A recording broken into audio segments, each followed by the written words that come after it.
بسم اللہ الرحمن الرحیم الحمدللہ رب العالمین وما ارسلناک الا رحمۃ للعالمین بعد از خدا بزرگ توئی قصہ مختصر۔ ناظرین، پروگرام فکر سکون کے ساتھ آپ سب کے سکون کی فکر لیے میں ہوں آپ کا میزبان اظہر اقبال صاحب۔ ناظر محترم، ہر چیز کی اہمیت ایک طرف، لیکن اسلام میں ہماری زندگیوں میں جو صدقہ کی اہمیت کو شمار کر رکھا ہے، اللہ رب العزت کا جو فرمان ہے اور جو فوائد صدقے کے بے شمار ہماری زندگیوں میں میسر آتے ہیں، اس کو ہم جھٹلا نہیں سکتے ہیں۔ اس لیے صدقے کی اہمیت کو لیے ہوئے، اس کی فوائد کو لیے ہوئے، اور خاص کر وہ لوگ جو کہ مالی صدقہ ادا نہیں کر سکتے ہیں، ہم کوشش کریں گے کہ جو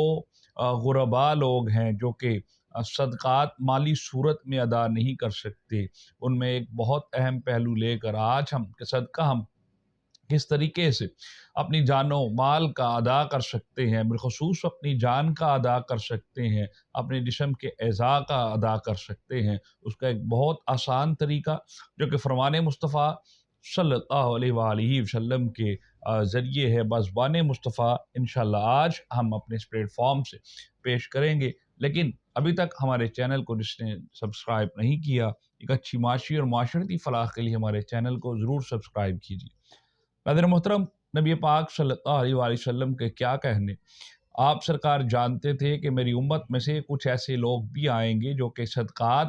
مالی صورت میں ادا نہیں کر سکتے، اس لیے نبی پاک صلی اللہ علیہ وآلہ وسلم نے ہمارے جسموں کے اعضاء کے صدقات ادا کرنے کا ایک بہت طریقہ، آسان طریقہ ہمیں ادا فرمایا۔ حضور صلی اللہ علیہ وسلم نے فرمایا کہ انسان کے بدن کے 360 جوڑوں میں سے ہر جوڑ پر ہر اس دن کا صدقہ واجب ہے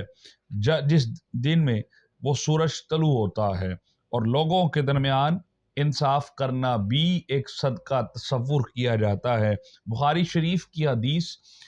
2707 2707 حدیث نمبر ہے بخاری شریف میں آنے والی، کہ نبی پاک صلی اللہ علیہ وسلم کے فرمان کے مطابق 360 جو انسانی زندگی کے جوڑ ہیں، ان جوڑوں کا جو بھی دن طلوع ہوتا ہے، اس دن ہر جوڑ کا صدقہ ادا کیا جاتا ہے، اور جو شخص صدقہ ادا نہیں کر سکتا اس کو چاہیے کہ وہ لوگوں کے درمیان انصاف کیا کرے، تاکہ اللہ رب العزت اس کے انصاف کرنے کی بنیاد پر اس کے جسم کا وہ صدقہ قبول فرما لے، اس کے اعضاء تندرست رہیں، اس کو کوئی بیماری لاحق نہ ہو، کوئی مصیبت لاحق نہ ہو، کوئی پریشانی لاحق نہ ہو۔ اس لیے ہمیں چاہیے کہ ہم اپنی زندگیوں میں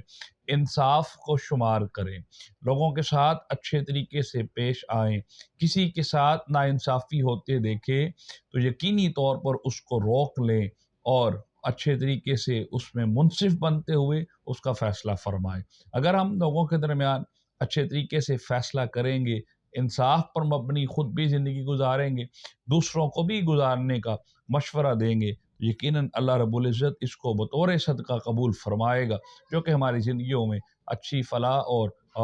کا باعث بنے گا، اچھی نجات کا باعث بنے گا، ہماری زندگیوں میں آسانیاں لے آئے گا، اور اللہ رب العزت ہماری زندگیوں میں خوشحالی اور سکون پیدا فرما دے گا۔ اجازت دیجیے فکر سکون کی ٹیم کے ساتھ، السلام علیکم ورحمۃ اللہ وبرکاتہ۔